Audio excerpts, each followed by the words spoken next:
Hi everyone, कैसे हैं आप सब? आई होप बहुत ही अच्छे होंगे और अच्छी तरीके से चीज़ों को सीख रहे हो। तो चलिए शुरू करते हैं आज की हमारी क्लास। और आज हम यहाँ पर देखने वाले हैं वैनिशिंग ग्रेडियंट प्रॉब्लम। क्या होती है ये प्रॉब्लम, कब ये आएगी, क्या इसका सोल्यूशन हो सकता है, वो सारी चीज़ आपको यहाँ पर बताने वाले हैं। तो चलिए ले चलते हैं आपको स्क्रीन पे और यहाँ पर आपको दिखाने की कोशिश करते हैं इस प्रॉब्लम के बारे में। तो आई होप यहाँ पर आप देख पा रहे होंगे आज का हमारा टॉपिक है वैनिशिंग ग्रेडियंट प्रॉब्लम और आज डे है हमारा 26। आज के दिन हम इसे शुरू करते हैं और ले चलते हैं आपको यहाँ पर आगे इस फील्ड के अंदर। ठीक है, तो अगर हम यहाँ पर जाते हैं और यहाँ समझने की कोशिश करें कि क्या है ये वैनिशिंग ग्रेडियंट प्रॉब्लम, तो आपको मिलाते हैं इससे, अच्छी तरीके से समझाते हैं, दिखाते हैं। तो उसके लिए हमें ले चलना पड़ेगा यहाँ पर और यहाँ हम कुछ एक डायग्राम बनाना पड़ेगा जिससे हम आपको समझाएंगे। तो let me create one simple सा एक डायग्राम। 1 2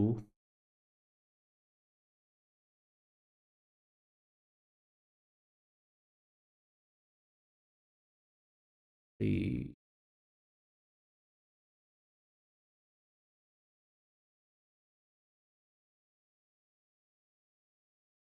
4। ठीक है, चलिए। तो हमें क्या करना है, यहाँ पर अपना एक न्यूरल नेटवर्क बना लेते हैं। सिंगल लेयर रहेगा बट न्यूरल नेटवर्क रहेगा हमारा। तो हम एक काम करते हैं, लेट मी क्रिएट नेटवर्क। तो हमारा यहाँ से हमने क्या करना है, एक इनपुट डाल देना जो हो गया x1 और एक आउटपुट डाल देना जो हो गया हमारा y1।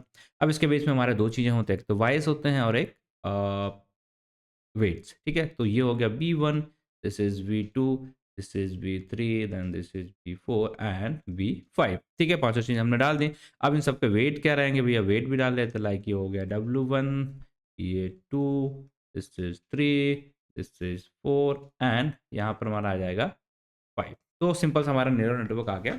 अब ये हमारा y आता है, ये हमारा क्या हो जाएगा, लेट्स सपोज ये y है। इसका मतलब क्या होता है, अगर हम लॉस फंक्शन यहाँ कैलकुलेट करना है तो हम कैसे करेंगे, लाइक ये हमारा इधर आएगा और y माइनस वाई डैश का स्क्वायर अगर हम हाफ से कर देते हैं तो इसको हम बोल देते हैं, हमारा एक फॉर्मूला होता है लॉस फंक्शन का। आई नो कि मैंने ये सारी चीज़ें अभी नहीं पढ़ाई बट आने वाले लेक्चर्स के अंदर हम देखने वाले हैं इन सारी चीज़ों के बारे में डिटेल में। ठीक है, तो हमारे ये लॉस फंक्शन का यहाँ पर एक फॉर्मूला सा आपको देखने को मिल जाएगा। ठीक है, अब इस फॉर्मूले का काम क्या है कि हमारी ये लॉस कैलकुलेट करके हमें देता है कि कितना एरर अभी तक हमें मिला है।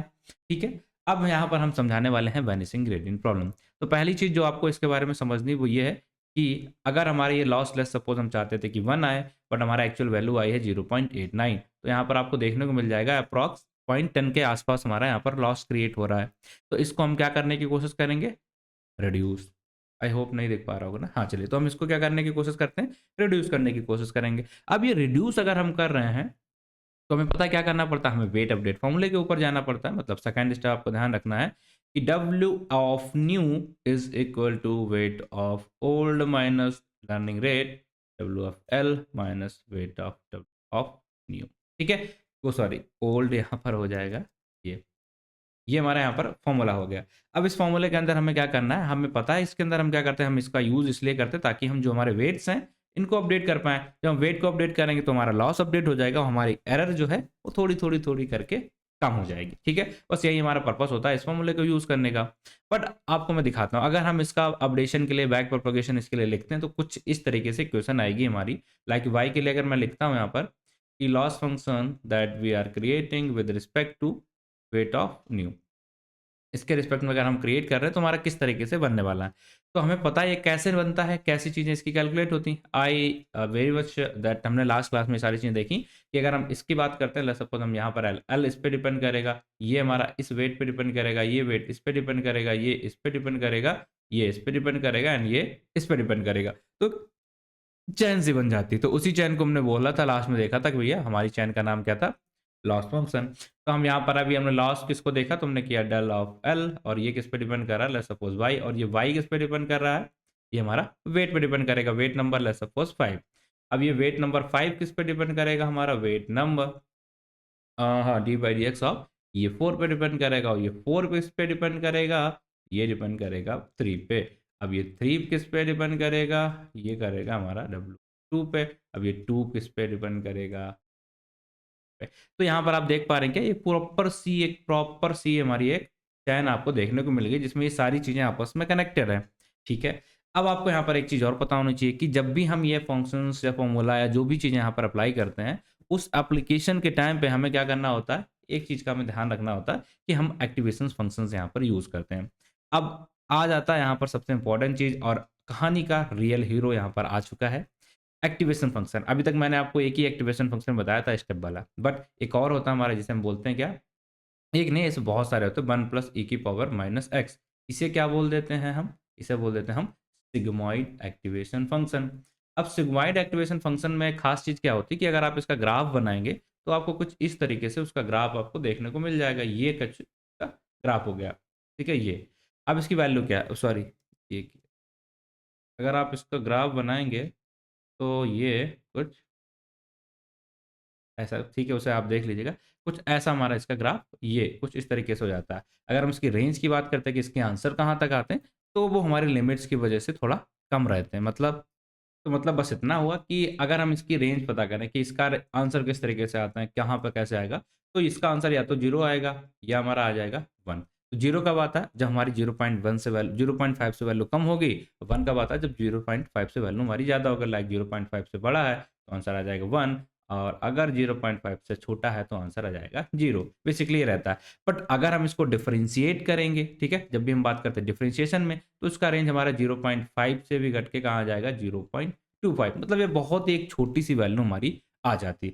और अब अगर अब मैं आपसे कहता हूँ कि भाई ये छोटी सी वैल्यू वाली, तो उससे हमें क्या घटा, तो होगा ये कि किसी भी, लेट्स सपोज मैं आपको यहाँ पर एक एग्जांपल देता हूँ कि आपके पास अगर ये है 0.1, 0.1 से आप मल्टीप्लाई कर रहे हैं 0.1 का, तो क्या होगा, नेक्स्ट वैल्यू आपको कैसे मिलने वाली है, ये मिलने वाली है। मतलब 2.0 इधर आ गया, या और इसमें और करेंगे, हाँ ठीक है, सॉरी, ये इधर हो जाएगा 0.01, कुछ इस तरीके से वैल्यू मिलेगी। फिर अगर आपने कहा कि नहीं मुझे एक और यहाँ पर कर देना, तो जितनी मल्टीपल टाइम्स आप छोटी-छोटी वैल्यू को मल्टीप्लाई करोगे तो वैल्यू आपका क्या होता चला आता है, ये उसका साइज़ डिक्रीज़ चला होता चला आता है। तो ऑलरेडी इसकी रेंज हमारे में पता है कि 1 से 0 के बीच में आती है। डिफरेंशिएशन की वजह से और छोटी हो गई। अब इसमें अगर हम मल्टीपल बार यहाँ पर मल्टिप्लिकेशन यहाँ पर कर देंगे, लेट्स सपोज़ अगर हम मान लेते हैं अभी यहाँ पर 0.1 into 0.1 into 0.1 into 0.1 into 0.1 into 0.1, अगर ऐसा आएगा, मतलब जो भी हमारा एक्टिवेशन फंक्शन आता है तो उसके बाहर आंसर हमें इतना बड़ा मिलता रहेगा। मतलब ये क्या होगा, अगर आप इतने बार इसे मल्टीप्लाई करा रहे हो तो आपको लास्ट में क्या देखने को मिलेगा कि जो हमारी वैल्यू है ना, वेट अपडेट, इस फॉर्मूले में हम डालते हैं सारी चीज़ों को कि वेट हमें अपडेट करना है। तो हमने क्या देखा कि जो हमारी ये जो वैल्यूज़ हैं इनको अंदर जैसे हमने यहाँ पर डाला, इसको कैलकुलेट करा हमने, इसको कैलकुलेट करने के बाद इतनी छोटी वैल्यू मिली, तो उसका मतलब क्या हुआ, यहाँ पर और यहाँ पर कुछ भी सब्ट्रैक्शन होएगा ही नहीं।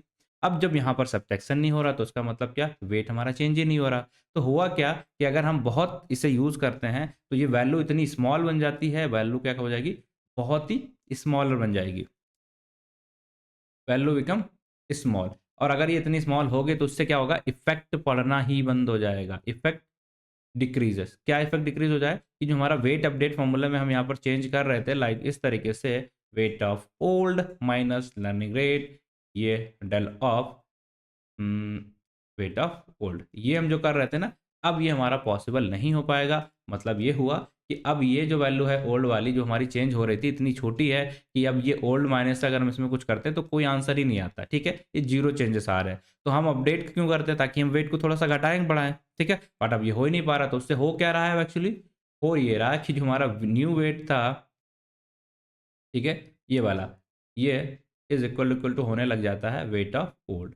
मतलब कोई भी चेंजेस नहीं आ रहे, तो इसका मतलब ये हुआ कि वेट चेंज होना बंद हो गया, ठीक है, ये स्टॉप चेंजिंग। अगर ये स्टॉप चेंजिंग हो गया तो इसका भी मतलब हमें समझ में आ गया, तो हम जो काम करना चाह रहे हैं वो हमारा फेल हो गया। मतलब कुछ भी फायदा ही नहीं हुआ, जो भी हम यहाँ पर बैक प्रोपगेशन कितनी बार भी करते रहें और वो हमेशा ऐसे घूमता रहेगा, मतलब चेंज होना ही बंद हो जाएगा, एक नेग्लिजिबल लेवल पे चेंज होगा, 0.000 पॉइंट इतना। तो अगर आप इतने करोगे तो आपको इनफाइनाइट टाइम्स वो लूप चलाने पड़ेंगे, इनफाइनाइट टाइम आपका रिसोर्स वेस्ट होगा, टाइम आपका खराब होगा। तो ये प्रॉब्लम हमारी क्रिएट हो जाती है बैक प्रोपगेशन के अंदर, और इसकी वजह से क्या होता है कि वेट चेंज नहीं हो पाता, तो हमारा मॉडल कभी ट्रेन ही नहीं हो पाता, और जो हम अचीव करना चाहते थे क्या कर पाए, नहीं कर पाए, ठीक है। तो क्या करना पड़ेगा, अब इस प्रॉब्लम का सोल्यूशन क्या होगा, हमने देख लिया प्रॉब्लम क्या है, हमें समझ में आ गई प्रॉब्लम क्या है, बट इसका सोल्यूशन क्या है, फिर से एक बार रिवाइज करा देते। देखिए होता क्या है जब भी हम ऐसे न्यूरल नेटवर्क बनाते हैं, न्यूरल नेटवर्क में हमें बैक प्रोपगेशन करना पड़ता है क्योंकि हमें वेट को अपडेट करना है। अब वेट अपडेट करने के लिए फ़ॉर्मूला हमें पता है, उस फ़ॉर्मूले में हमें यूज़ करना पड़ता है ये डिफरेंशिएशन वाला, और जब भी मल्टीपल टाइम हम चीज़ों को डिफरेंशिएट करते हैं, उसके बाद सिग्मॉइड फ़ंक्शन। अब इन सारी चीज़ों की वजह से क्या होता है, वैल्यू हमारी बहुत छोटी हो जाती है, और मल्टीप्लाई होने की वजह से वो और छोटी हो जाती है, तो उसकी वजह से क्या होता है, वेट चेंज ही नहीं होता। अब जब वेट चेंज नहीं होगा तो हमें फ़ायदा क्या है इस पर बैक प्रोपगेशन का करने का? नहीं। तो अब हम क्या कर सकते हैं, इसमें हम जो कर सकते हैं, बहुत सारे हमारे पास सॉल्यूशंस आएँगे। क्या? पहला सॉल्यूशन क्या हो सकता है? सबसे जेन्युइन बोलेंगे, ऑथेंटिक सॉल्यूशन जो बोलेंगे वो हमारा हो जाएगा फर्स्ट वन, दैट इज़ कि एक्टिवेशन फंक्शन। हम क्या करेंगे, अब अलग-अलग तरीके के एक्टिवेशन फंक्शन बनाएँगे जिसकी वैल्यूज़ होंगी, जिनका रेंज होगा वो अलग रहेगा। जैसे कि हमारा एक एग्जांपल हो गया रेलू, ठीक है? और इसके अलावा हम tan जैसे बहुत सारे जो एक्टिवेशन फंक्शन हैं, उनको आगे करके हम आपको tan tan h ये एक्टिवेशन फंक्शन है जिनको हम आगे चल के पढ़ने वाले हैं। इतना समझ में आ गया? चलिए, अब क्या बस यही एक सॉल्यूशन था? क्या हमें सिर्फ यही पता चलना है कि हाँ, आप इस तरीके से इस एक्टिवेशन फंक्शन को चेंज कर लो, यही है? नहीं। इसके अलावा भी हमारे पास यहाँ पर बहुत सारे सॉल्यूशंस हैं। अब एक चीज़ और आपको यहाँ पर मैं बताना भूल गया आई थिंक, कि अगर हम इसे प्लॉट भी करेंगे ना ग्राफ पे प्लॉट किया तो कैसा होगा कि ये हमारा है वेट चेंज वाला ग्राफ, कि ये इपॉक्स हमने ली, ठीक है? हम कितनी भी इपॉक्स यहाँ पर लेते चले हैं, जो वेट चेंज हमारा कैसा दिखेगा? एक स्ट्रेट लाइन में दिखने लग जाएगा कि ये कांस्टेंट हो गई है। क्यों? क्योंकि वेट चेंज ही बंद हो गया। ठीक है? समझ में आ गया। चलिए, अब यहाँ पर बात कर लेते हैं कि भैया एक्टिवेशन फंक्शन हम चेंज कर लेंगे। ठीक है, एक्टिवेशन फंक्शन हम आगे चल के देखेंगे। एडवांस एक्टिवेशन फंक्शन बनेंगे जो हमारी इस प्रॉब्लम को सॉल्व करेंगे। लाइक हमने रेलू यूज़ कर लिया, एक तो ये हो गया। दूसरा तरीका यहाँ पर क्या हो सकता है? दूसरा तरीका हमारा हो सकता है, देखो इन सारे तरीकों को अभी हम डिटेल में कवर नहीं कर रहे हैं, आपको बता दे रहे हैं। क्या होता है हमारा वेट वेट इनिशियलाइज़ेशन टेक्निक, ठीक है? वेट इनिशियलाइज़ेशन टेक्निक, ये हमारा एक तरीका रह जाता है जिसमें वेट इनिशियलाइज़ करते हैं, जिसमें हमारे पास अलग-अलग टेक्निक होती हैं। आई होप आपको पता है, ही इनिशियलाइज़ेशन होता है, एक हमारा ज़ेवियर इनिशियलाइज़ेशन होता है। किसी को भी आप यहाँ पर ही या ज़ेवियर, किसी को भी आप यहाँ पर यूज़ करके, इन टेक्निक्स का यूज़ करके अलग तरीके से आप इस प्रॉब्लम को सॉल्व कर सकते हैं। थर्ड क्या हो जाएगा भाई? थर्ड हमारा हो जाएगा बैच नॉर्मलाइज़ेशन। अब ये कॉन्सेप्ट हम आगे अलग से कवर करेंगे क्योंकि इसका बहुत इंपॉर्टेंट होता है नॉर्मलाइजेशन, ठीक है? तब हम उसको यहाँ पर कवर करेंगे। अब इसमें होता क्या है? इसमें हम चीज़ों को नॉर्मलाइज़ करा देते हैं, पूरे बैच को जो वैल्यू होती है उनको इनपुट लेयर से ही नॉर्मलाइज़ करा के डाल देते हैं। इससे हमारी वैनिशिंग ग्रेडिएंट की प्रॉब्लम सॉल्व होती है। इसी के लिए ये टेक्निक बनाई गई है एक्चुअली, बैच नॉर्मलाइजेशन टेक्निक। इनको हम सबको अभी एक्सप्लेन नहीं कर रहे हैं, हाँ? फिर वीडियो हमारा अलग उसमें चला जाएगा। दूसरा क्या हो जाता है? ग्रेडिएंट बेस्ड रेगुलराइजेशन हम कर सकते हैं यहाँ पर, ग्रेडिएंट बेस्ड रेगुलराइजेशन, ठीक है? तो ये कुछ टेक्निक है जिनका हम यूज़ कर सकते हैं। मतलब हमें पता है, आपको पता होगा क्या होगा, L1, L2, रेगुलराइजेशन, जो हमने किसमें पढ़ा था, रेग एंड लासू। ये सारी चीज़ें हमने ऑलरेडी पढ़ रखी हैं। तो ये कुछ टेक्निक हो गए, अगर आपसे पूछा जाए कि इस प्रॉब्लम को कैसे सॉल्व कर सकते हैं, तो आप इन टेक्निक्स को बता सकते हैं और वहाँ पर हल्का-फुल्का एक्सप्लेन भी कर सकते हैं। ये हमने ऑलरेडी मशीन लर्निंग में पढ़ के रखी है। डन की नहीं? पढ़ के रखी है ना? अब बैच नॉर्मलाइजेशन हमने नहीं पढ़ा, आगे हम पढ़ लेंगे। वेट इनिशियलाइजेशन का मतलब क्या है? एक तरीके होते हैं वेट को इनिशियलाइज़ करने के लिए इसमें, ठीक है? और एक्टिवेशन फंक्शन हम अगली क्लास में डिटेल में पढ़ने वाले हैं। तो यहाँ आप ये जान लो, तरीके आगे हम डिस्कस करने वाले हैं डिटेल में। तो बस आज की वीडियो के लिए इतना रखते हैं, बाकी आपसे मिलते हैं अगली वीडियो में। तब तक के लिए आप ख्याल रखें, टेक केयर, बाकी मिलते हैं आपसे अगली वीडियो के अंदर। तो कैसी लगी वीडियो कमेंट करके बताइएगा, बाकी कोई दिक्कत हो, समस्या हो तो बस कमेंट करिए, कोशिश करते हैं आपको आंसर देने की।